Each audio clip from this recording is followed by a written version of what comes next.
criar uma estratégia para sair da dívida.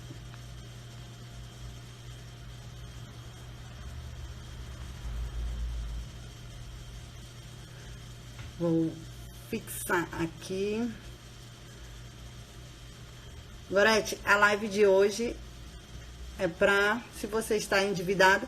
E lembrando, endividado não é aquela pessoa que está com a parcela atrasada, é que tem qualquer parcela. Então, se tiver pergunta, manda aí que daqui a pouco eu vou responder, né? Então, bora esperar um pouco o pessoal entrar aí. E aí eu vou falar um pouco sobre esse tema, porque eu recebo muitas perguntas, né? Afinal, quase 60. Olha, o curso de dropship, tudo bom? Tudo bom, Matheus? Hoje a live é sobre vocês criarem uma estratégia para sair da dívida. Então, se vocês têm dúvida, coloque aí que eu vou responder tudo bonitinho. Bora sair desse padrão de endividado. Eu recebi uma aqui, já anotei e recebi umas na caixinha. E aí a gente vai começar, né, a falar. Bom, se você é novo aqui, seja muito bem-vindo.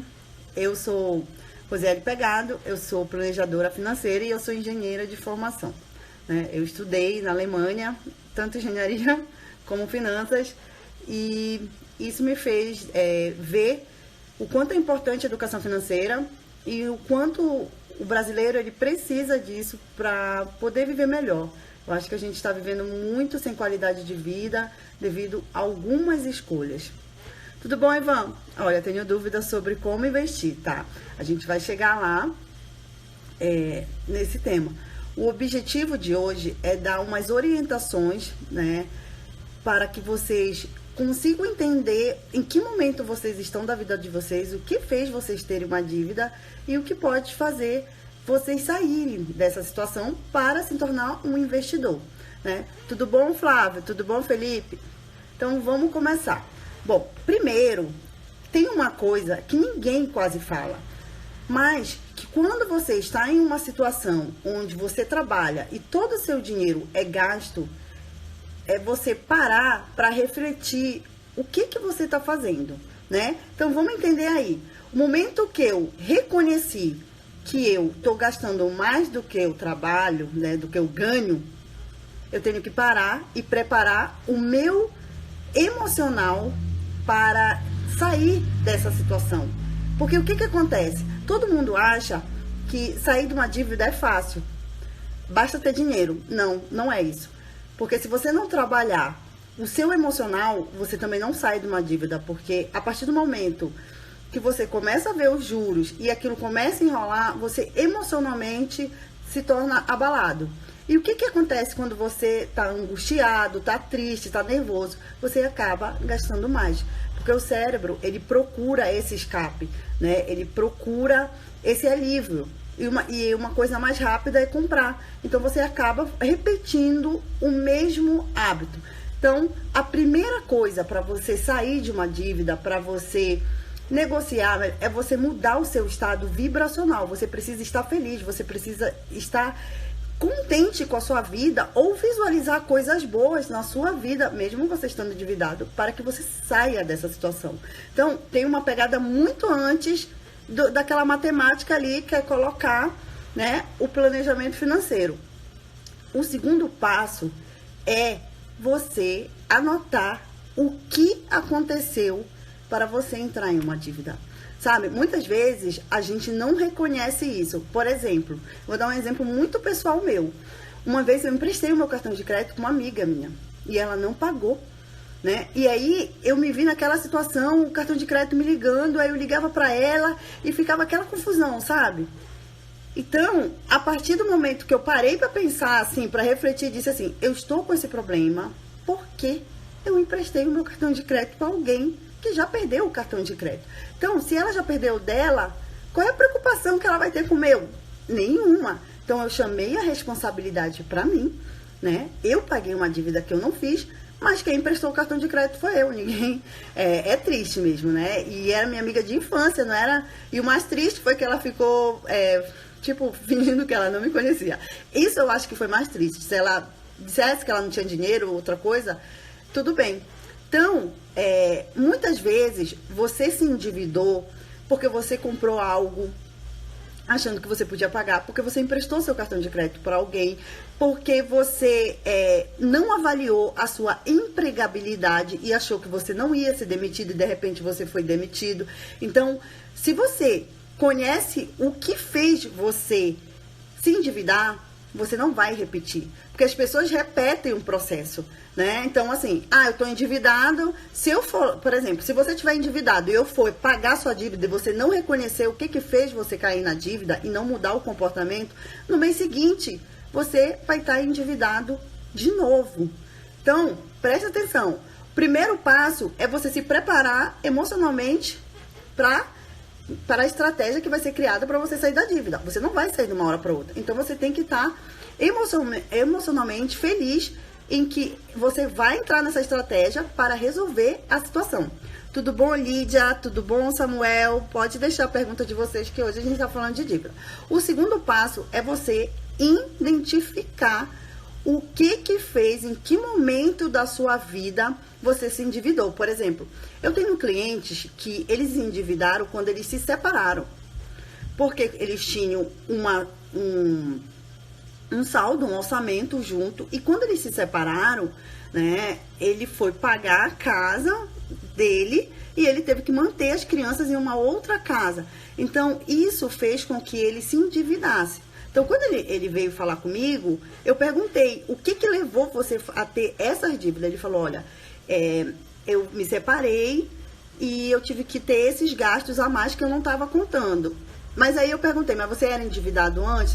Ele falou, eu pagava o mínimo do cartão. Então, assim, para ele, era a separação que estava causando a dívida, né? Que aumentou o orçamento. Realmente, a separação, ela só fez isso, criar uma potência maior na dívida dele, mas ele já era endividado. Então, a gente precisa achar o que fez a gente se endividar para depois a gente entrar agora de fato no planejamento, né? Então, estou com dívida até hoje e é triste. Sim, é triste, mas, assim, eu sei que é ruim, sabe? Mas você tem que lutar pela sua vida. Não desista da sua vida, não desista de sair de uma dívida. A gente joga muito, um dia eu resolvo. Não, porque muitas vezes, quando você está no negativo, o seu nome vai para o Serasa, vai para o SPC. E aí, às vezes, aparece uma oportunidade de você fazer uma parceria, de você abrir um negócio e você não pode, porque o seu nome está restrito. Então, sair de uma dívida é libertador, porque também lhe dá a oportunidade de você crescer na vida, né? Crescer no seu negócio, ter uma liberdade de escolha. Então, estar endividado por algo que não vai ter resultado, por exemplo, tem gente que investe em negócio, né? Assume uma dívida, mas ele tem um objetivo maior. Ele assume uma dívida para montar um negócio e ele ter uma lucratividade, né? Diferente de uma dívida por consumo, por ir para uma festa, por comprar coisas que não vão rentabilizar.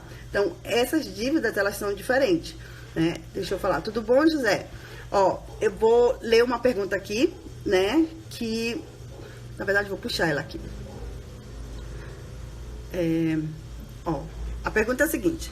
Não sei por onde começar. Tá, então vai lá. Primeiro você vai preparar o seu emocional. Não adianta você entrar triste, triste, deprimido. Você não vai conseguir ir até o final para sair da dívida. Porque facilmente, como você está no estado vibracional muito baixo, desmotivado, você não vê muita perspectiva, você nem sabe como é que você vai sair dessa dívida. E muitas vezes você acaba fazendo uma outra dívida para quitar a dívida, sabe? Aquele pessoal que pega um empréstimo. Depois eu vou explicar melhor por isso. Mas às vezes isso não funciona. Sabe, você ir lá no banco, quando você não faz esses passos aqui que eu tô falando, você ir lá no banco, pegar um empréstimo para quitar a dívida, 99% das pessoas acabam continuando com a dívida. Então, vamos entender aqui. Eu levanto meu estado vibracional, eu me torno uma pessoa feliz, mesmo na situação que eu tô, porque eu tô visualizando o meu futuro. O segundo, eu reconhecer o que fez eu cair numa dívida. E aí, agora, você vai anotar todas as informações que você tem, sabe? Quanto você paga de água, de luz, mas você vai fazer uma planilha ali e pegar essas parcelas que você tem, você vai colocar a loja que você deve, o número de parcelas que você fez, por exemplo, uma de 4, e você pagou a primeira e você ainda tem 3. Então, você vai anotar 3 parcelas de R$50, que vai dar R$150. Isso, você vai identificando quanto você tem e vai analisar até quanto está indo o teu orçamento. Então, vamos dizer que você recebe R$1.500. Quando você começa a colocar todas essas despesas, isso começa a passar de R$1.500. Então, você vai ter que parar, você anota tudo e vê quanto é que está o seu saldo. Eu tô chegando em R$2.000. Então, se você está chegando em 2.000 e ganha 1.500, você está negativo R$500, porque você não vai conseguir pagar essas parcelas aqui embaixo, né? Vamos supor. Então, o que você vai fazer? Você precisa negociar essas dívidas, mas primeiro você precisa saber quanto é o seu gasto de conta fixa, sabe? Água, luz, telefone, alimentação. Você precisa saber quanto é isso, para que você saiba quanto você tem de folga nesses 1.500 de salário, para você poder negociar. E aí, a gente vai para a segunda estratégia, né? Para negociar, você tem que negociar, primeiro, as que têm maiores taxas de juros, né? Você tem que olhar. Quando você vai fazer essa classificação, depois você vai fazer uma segunda classificação. Primeiro, você vai botar todo o seu orçamento na planilha. Segundo, você vai pegar e vai ranquear quem é que tem a maior taxa de juros. Porque se essa conta atrasar, ela vira uma bola de 9, porque a taxa de juros dela é bem alta. Então, você vai pagar quem tem a maior taxa de juros. Em segundo lugar, você vai pagar a maior parcela. Uma vez que você quitou essa, que é a maior taxa de juros, você vai pagar a que tem a maior parcela. Sempre lembrando, vamos supor aqui, você ganha R$1.500. Você tem, quando você colocou ali as suas contas essenciais, né, seus serviços, você viu que deu 1.100. Então, você tem meio que R$400 para pagar essas parcelas. O que você vai fazer? Você vai negociar a primeira dívida em R$400? Não, você não deve fazer isso. Sabe por quê? Oi, Juvenal, tudo bom? Porque você está engessando o seu orçamento. Então, é melhor você fazer o financiamento em R$300, numa parcela de R$300, e colocar mais parcela para trás, né? Esticar mais o tempo, do que você encher. Porque você precisa ter folga, você precisa ter algum dinheiro em espécie. Então, não adianta você estar cheio de parcela para pagar e não ver o seu dinheiro. Você precisa ver o seu dinheiro. Então, não faça nenhuma negociação onde o seu orçamento vai estar engessado. Diminua o valor da parcela e aumente o número de parcelas, né? Você vai aumentar, estender mais o tempo, mas você vai ter uma parcela dentro do seu orçamento, certo? Eu vou chamar uma outra pergunta aqui. Deixa eu ver. Tem uma pergunta aqui que eu não faço ideia o que tá escrito aí. Gente, se é alemão, eu não sei o que tá escrito aí, eu não faço ideia o que esse árabe escreveu aí. Se alguém souber árabe, responde aí, mas a gente vai passar essa pergunta, eu não sei o que tá escrito. Bora lá. Aqui, ó. Vamos lá.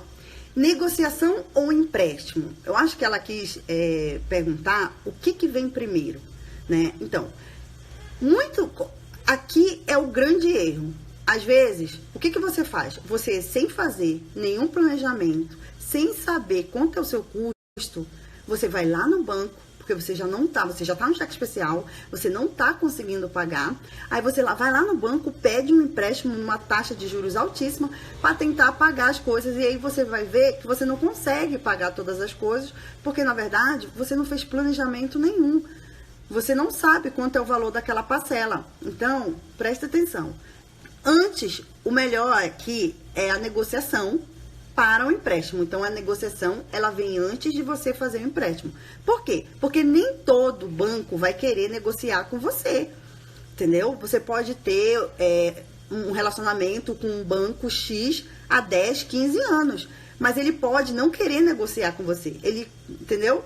E aí, o que você vai fazer? Você vai ligar para os bancos. Igual como a gente faz pesquisa para comprar uma blusa, para ver onde que está mais barato, você vai fazer isso. Você vai em vários bancos, mostra o seu orçamento, né? Fala que você quer negociar uma dívida e pergunta qual a proposta que ele tem para você. E aí você avalia quem vai te oferecer a menor taxa de juros, certo? Mas aqui eu chamo a atenção.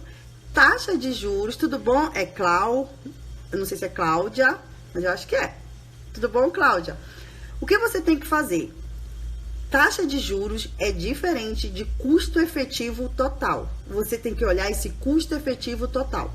Porque se uma taxa de juros é 2%, o custo efetivo total vai para 3,5%, 3% ali. E o que é esse custo efetivo total? São impostos, IOFs, é um monte de taxas administrativas que tem e junta com essa taxa de juros que o banco te ofereceu. E aí, esse valor de custo efetivo total é quanto você vai pagar de juros. Então, você tem que atentar. O banco é obrigatório ele informar essa informação. Então, quando você perguntar quanto é a taxa de juros, você também deve saber quanto é o custo efetivo total. Porque um banco, ele pode te oferecer uma taxa de juros de 2%, mas o custo efetivo total dele pode ser de 4,5%. E um outro banco te oferece uma taxa de juros de 3%, mas o custo efetivo total de 3,5%. Então, assim, a taxa de juros isolada, ela não diz nada. É o custo efetivo total. Então, anota aí. Vem escrito assim, CET. Bem no final, é custo efetivo total, lá no final.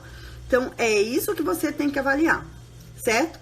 Então, primeiro, você faz o seu planejamento, sabe quanto você pode pagar de parcela em um valor que você, vamos dizer assim, que você tenha uma folga, né? Então, ao invés de ser 400 que você tem para pagar, você vai fazer 300 e vai ficar com 100 de folga, porque caso aconteça algum imprevisto, você tem um dinheiro para resolver esse problema, você não vai entrar em outra dívida.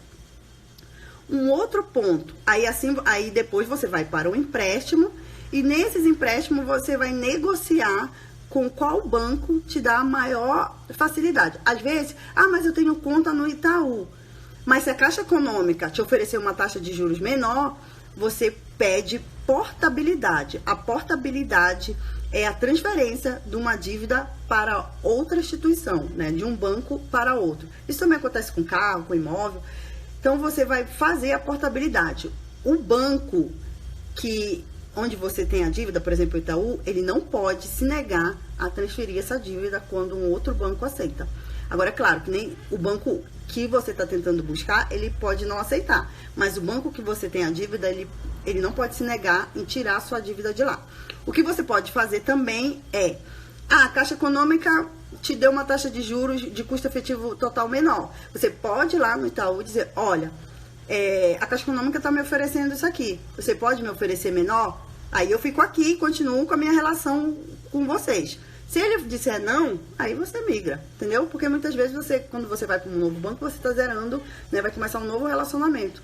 Então, você pode também ter essa estratégia de tentar se manter mostrando um custo efetivo total de um outro banco menor e perguntar se o banco que você está, se ele pode te oferecer aquela mesma taxa. Se não, você vai ter que migrar.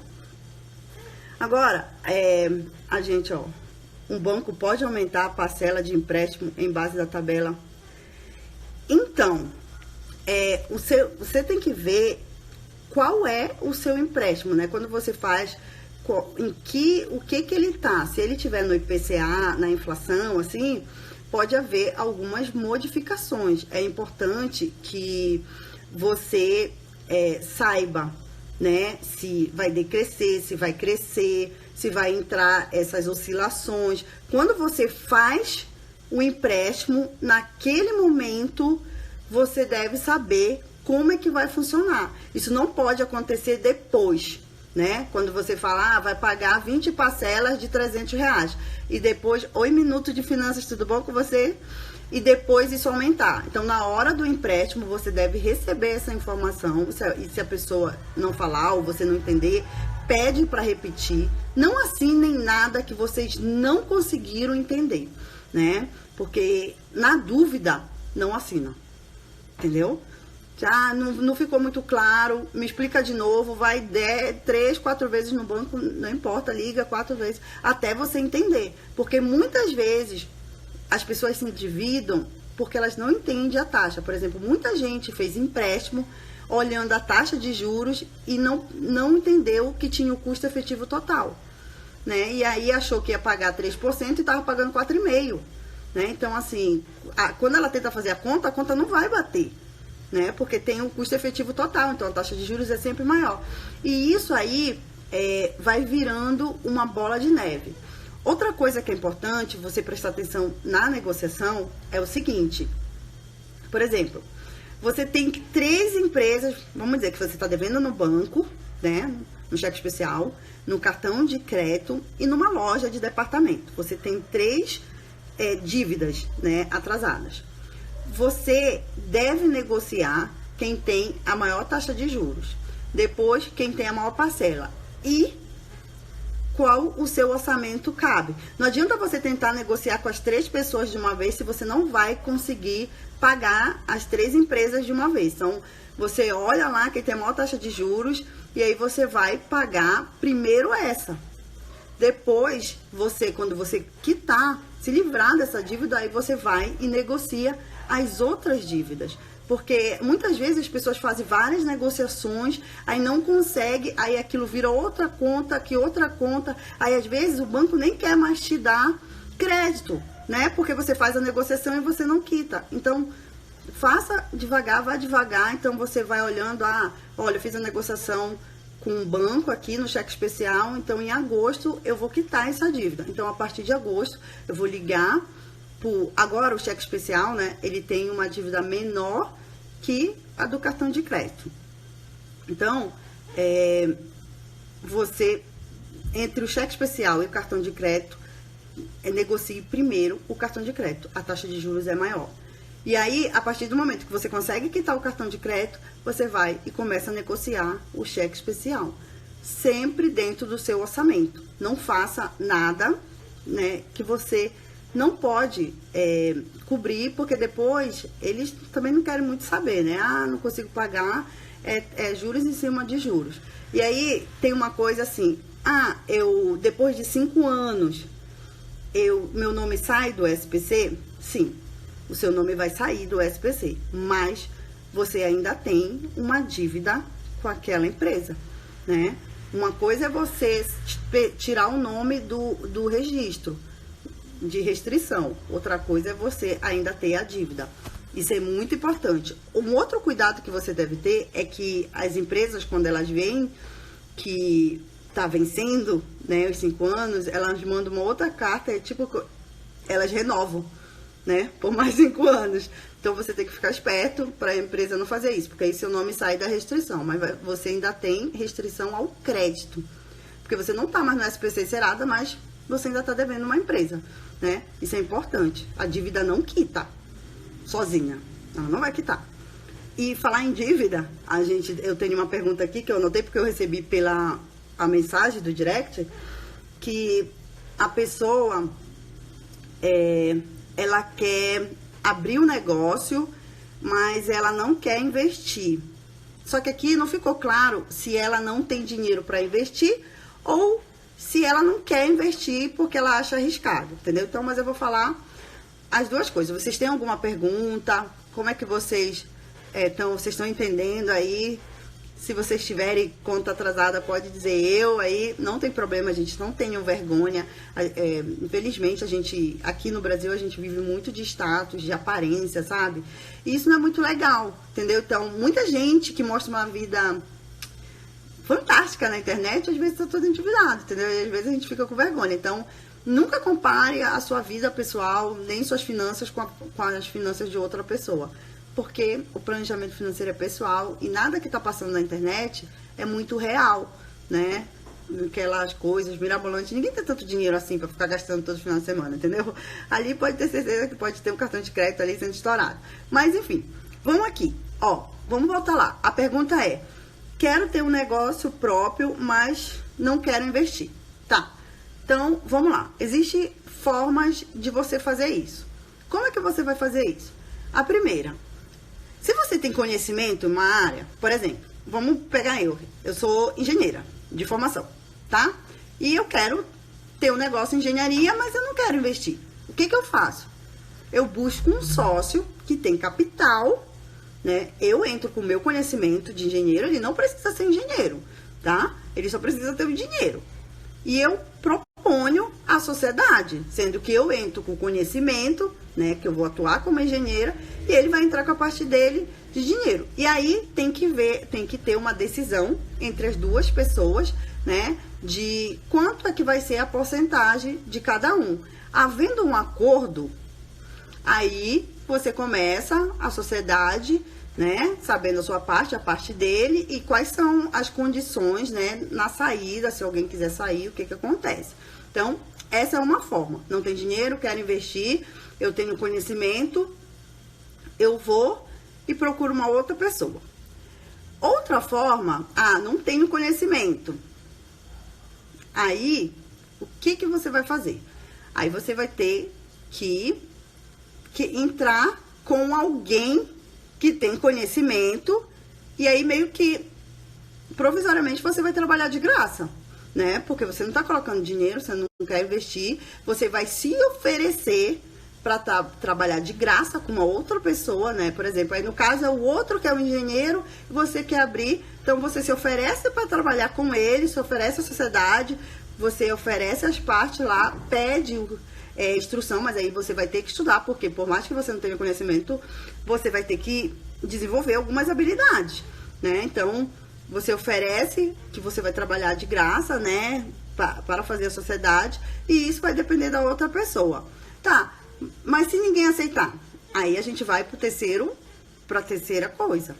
Você olha o que você quer fazer, tudo bom, Miguel? Você olha o que você quer fazer, né? Tenta divulgar essa sua habilidade na internet, né? E vai reduzindo o custo. Mas eu não tenho dinheiro para assinar a internet. Então, você vai para uma biblioteca, vai para uma livraria e tenta usar. Tem network, tem palestra gratuita, você vai tentar. Você tem que se manter atualizado e entender também.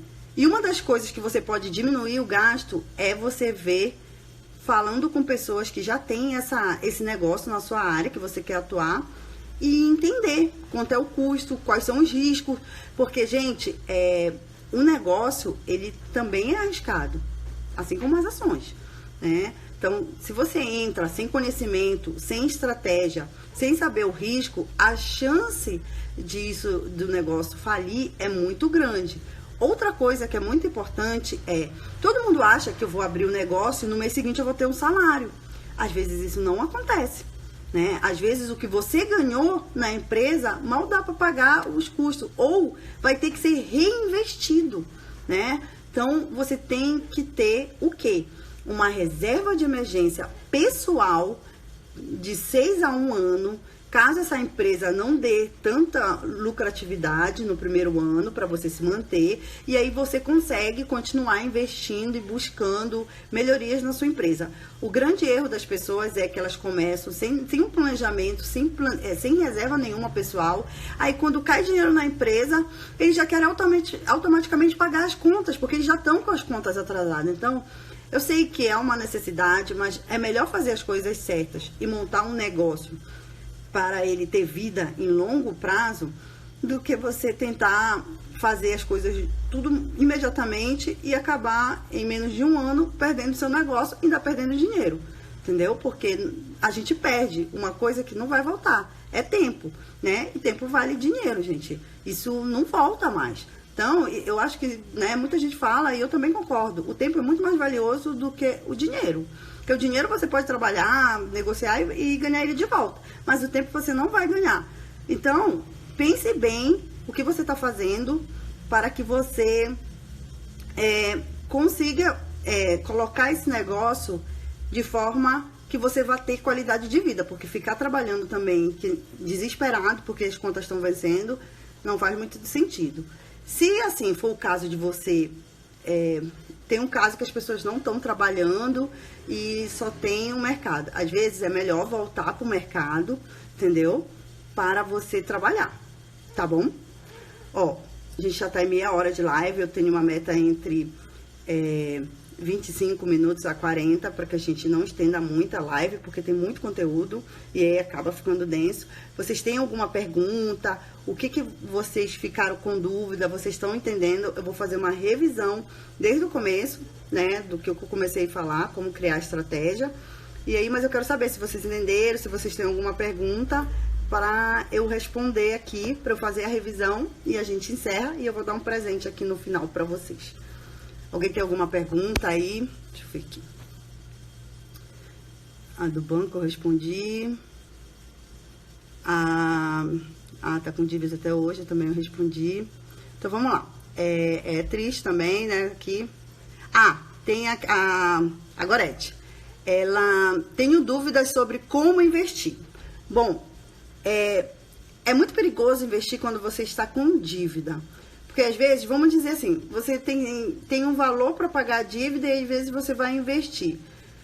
Os juros dessa dívida é maior do que os juros do investimento. Então, eu acho melhor, é claro que existem várias estratégias, mas a estratégia que eu uso é que você quite a sua dívida, né, com folga, e você tem essa folga, aí você pode ir juntando, né, e analisando se é melhor quitar uma outra dívida ou montar uma carteira de investimento, né, mas isso deve ser bem pensado e deve ser de acordo com o que você sente. O planejamento financeiro, ele não é, agora todo mundo vai investir em tesouro direto, agora todo mundo vai aplicar no fundos imobiliários. Não é assim que funciona, sabe? Ele não tem essa generalização, assim. O mercado, ele diz qual é o momento de cada produto financeiro, mas muitas vezes você não está nesse momento. Então, você deve entender o seu planejamento, a sua realidade para você aplicar, né? Então, outra coisa é você se preparar. Então, para você começar a investir, que é o caso aqui, você tem que saber duas coisas. Qual é o seu objetivo? Né, seu objetivo de vida mesmo. Às vezes, para uma pessoa, eu quero investir em longo prazo. Eu vou deixar preso 5 anos. Vou deixar 2. Mas existem umas pessoas que um longo prazo é 6 meses. Então, ela não pode colocar um dinheiro em um CDB de 1 ano, porque ela quer o dinheiro para 6 meses. Então, você deve conhecer qual é o seu objetivo e para que você quer investir esse dinheiro. Eu quero para fazer uma viagem. Eu quero investir para trocar de carro. Eu quero investir para comprar uma casa. Isso você deve saber antes de aplicar o seu dinheiro. A segunda coisa que você deve saber é qual é o seu perfil de investidor, né? Se você não sabe, não entre ainda. Então, quando você abre a sua conta na corretora, vai vir um teste de perfil e eles vão fazer umas perguntas onde se você perdeu o seu dinheiro, você consegue ver o seu dinheiro caindo, você consegue ver o seu dinheiro subindo, você tem uma outra reserva, você tem uns outros investimentos. Essas perguntas, elas vão ajudar você a achar esse perfil de investidor, que são conservador, que você não está disposto a arriscar o seu dinheiro. Tem um moderado, que ele aceita correr um pouco de risco, e tem um arrojado, né, que ele aceita, ele está disposto a colocar 100% do investimento do dinheiro dele em renda variável. Esses são os perfis. Quando você sabe os seus perfis, existem os produtos financeiros, né, de acordo com cada perfil. Então, é por isso que é importante você conhecer o seu perfil, para que você saiba em quais produtos financeiros você pode investir. Porque você já sabe se você está disposto ou não a arriscar o seu dinheiro. Então, para você começar a investir, dedique-se, tira uma hora, sabe? Põe ali no papel, qual é o meu objetivo? Eu estou juntando dinheiro para quê? Eu quero sair da dívida para quê? Você anota. Esse tempo é fundamental, entendeu? Você conhecer os seus objetivos. Deixa eu ver se tem mais alguma pergunta aqui. Curti. Eu acho que ela curtiu a pergunta, ou curtiu a live, o tema da live. Tudo bom, Kaique? Tudo bom, Luísa? Mande as perguntas de vocês, eu vou fazer a revisão aqui do que a gente falou. E aí você começa, né, a entender. Então, vamos lá. Existe uma estratégia para você sair da dívida, né? E a primeira coisa é você se motivar. Não adianta você, eu vou tentar sair dessa dívida. Não, gente. Olha, eu estou disposto, eu quero ter uma vida melhor, eu quero alcançar minha liberdade financeira e para isso eu tenho que sair da dívida. Então, eu vou colocar boas energias para sair. Eu vou me visualizar tendo liberdade financeira, fazendo viagem, investindo em negócios, montando uma carteira. Você tem que visualizar isso. Então, esse é o primeiro passo. O seu estado emocional, o seu espírito, a sua espiritualidade, ela tem que estar em alta vibração para que você saia da dívida. O segundo passo é você reconhecer o que fez você cair na dívida, né? Você olha lá, eu caí na dívida por causa disso aqui. Eu caí na dívida porque eu emprestei meu cartão de crédito. Caí na dívida porque eu comprei achando que eu tinha um grau de que eu não ia ser demitido e depois acabou que eu fui demitida e eu não consegui pagar as parcelas daquela televisão que eu comprei de 10 vezes. Então você deve entender o que você fez. O terceiro passo é você colocar, né, numa planilha, pode ser no caderno. A gente até tem uma plataforma chamada Teu Controle, tá no link da bio, se você quiser. Você coloca lá, e lá é legal porque você consegue separar o seu pessoal do seu empresarial. Outro erro também, essas duas anotações, elas têm que ser feitas separadas. Então, vamos lá. Então, você vai anotar tudo lá, aí você vê quais são as suas contas fixas, né? Que você vai pagar, e água, luz, telefone, supermercado, escola, tudo, isso é fixo. Daí você vê quanto é que você tem de sobra para pagar uma dívida, né? Então, você vai listar todas as suas dívidas e colocar um ranking. Quem é que tem? Número 1 lá. Essa aqui tem a taxa de juros mais alta. Você põe em primeiro lugar. Número 2, o banco tem taxa de juros em segundo lugar. Você vai ranqueando. Você vai fazer a negociação baseado em quem tem a taxa de juros. Tudo bom, Amanda? Tudo bom? Eu acho que é Gil Euro Fotografia, mas eu não sei falar o nome dele. Você vai colocar lá, ranquear quem tem a maior taxa de juros, porque é esse que você deve negociar primeiro. Depois, né, o que você deve fazer? Quando você colocou sua planilha lá e viu o seu orçamento, quanto você pode pagar uma parcela, você vai pagar. Se você tem um orçamento de R$500, R$400, você não vai fazer uma negociação de uma parcela de 400, de 500, do valor que você tem. Você tem que fazer no valor menor, porque você precisa ter folga, você precisa ter um dinheiro, né, de sobra. Então, eu tenho R$500 de sobra, eu posso colocar. Então, você vai fazer uma negociação de uma parcela de R$400. E aí, você fica com 100, mas não é para você estourar o 100, você fica criando uma reserva para qualquer imprevisto, certo? A partir daí, você começa a negociação lá. O que você pode fazer também, com relação ao empréstimo, é assim, você está devendo o cartão de crédito, que tem uma taxa de juros a 15%. Você pode pedir um empréstimo no banco a uma taxa de juros menor e pagar a fatura do cartão de crédito. Sendo que não é para pagar só aquela fatura, você tem que pagar toda a dívida. Por quê? Porque você vai ficar com uma dívida no banco. Aí você tem a fatura do cartão de crédito e a fatura do banco. Então você deve fazer essa análise bem. Eu estou devendo R$5.000 no cartão de crédito, eu vou pegar um empréstimo com uma taxa menor do que a taxa do cartão de crédito e quitar todo o cartão de crédito e ficar pagando o banco. Isso você deve fazer. O erro é as pessoas quererem pagar só umas parcelas, né? Faz o empréstimo só com valor que não paga todo o cartão de crédito, aí fica devendo o cartão de crédito e o banco. Aí ela não consegue pagar, né? Então, assim, ela só renova uma nova dívida. Então, não façam isso, né? Usem estratégias para você. E outra, você deve negociar.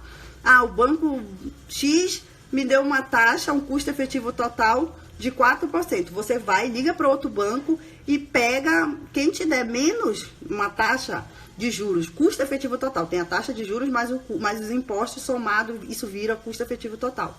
Você deve... Oi, Tereza, tudo bom? Você deve pegar e negociar essa dívida com a menor taxa. E não importa, assim, por exemplo, eu tenho conta no banco A, mas a taxa de juros que ele me deu, o custo efetivo total é de 4%. E o outro banco me deu de 3%. Você pode pedir para o banco A e dizer, olha, eu sou cliente aqui há 10 anos, 15 anos, eu quero negociar essa dívida. O outro banco B me deu a 3%. Você consegue me dar esse valor? Se ele disser que consegue, é você ficar lá e continua a sua relação com o banco. Se ele não disser, você encerra a sua relação com o banco e passa para o outro. Você sempre tem que lembrar que o banco, ele não está muito preocupado com o seu relacionamento. Ele está preocupado de você pagar a dívida. Então, procure a taxa de juros menor que você vai conseguir pagar a sua dívida. Tem uma pergunta aqui. Usar o FGTS para comprar uma casa vale a pena?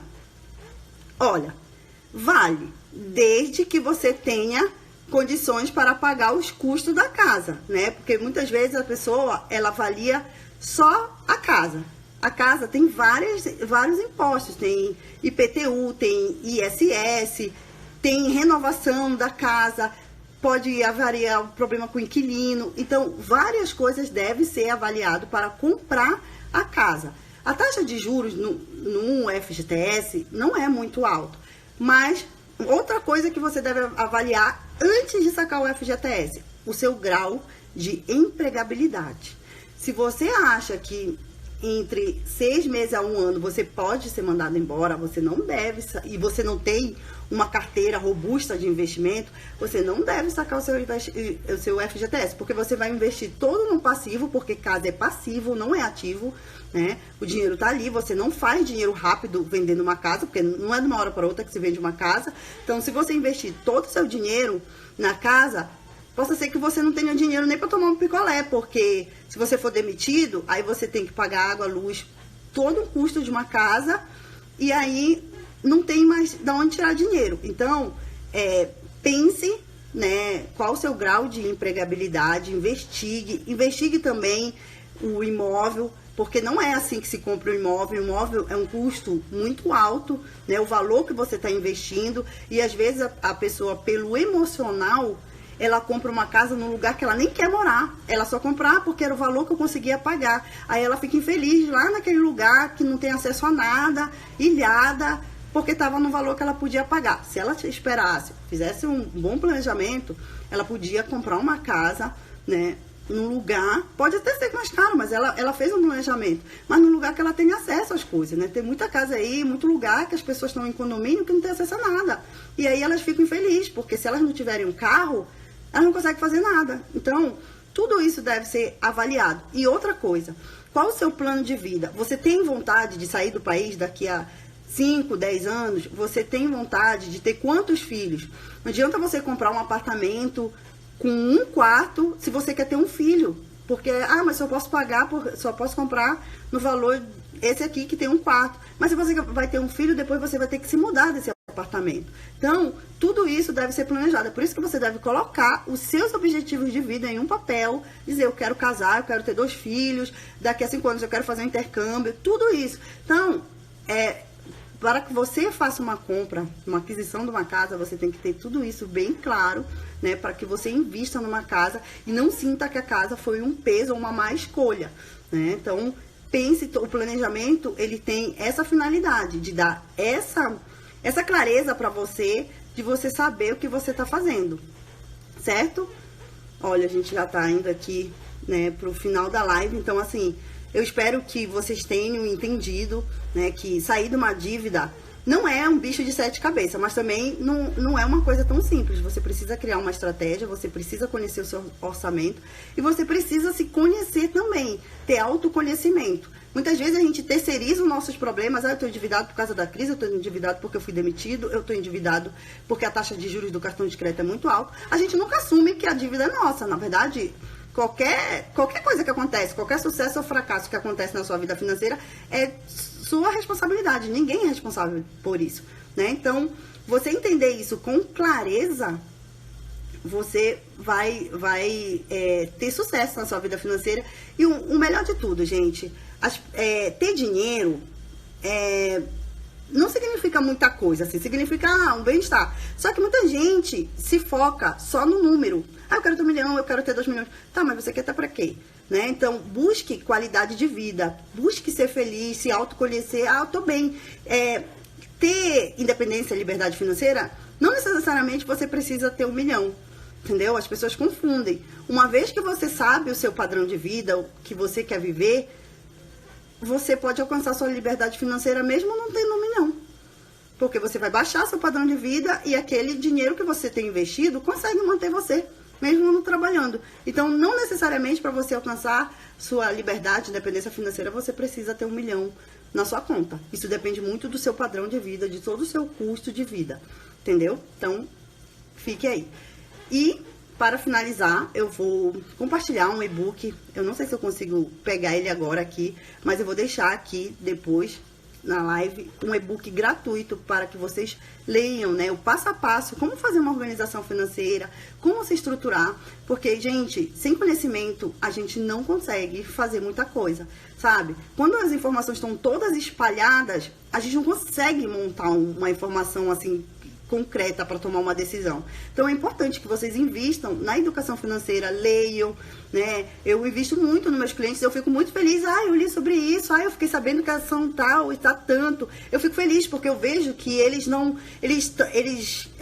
têm uma planejadora financeira, mas eles também estão investindo na educação, né? Em saber o que realmente. Eu passo muitas informações para os meus clientes porque eu quero que eles tenham conhecimento, né? Não quero que eles fiquem ali alienados, eu cuidando do dinheiro deles, do planejamento financeiro deles, e eles alienados. Não, muito pelo contrário, eu quero que eles saibam o que eles estão fazendo, eu ensino como eles investirem, para que eles tenham autonomia, para que eles se sintam, eu sou investidor, eu tenho uma planejadora porque ela tem estratégia, ela é especialista, ela sabe cuidar melhor, mas eu sei o que eu estou fazendo com o meu dinheiro.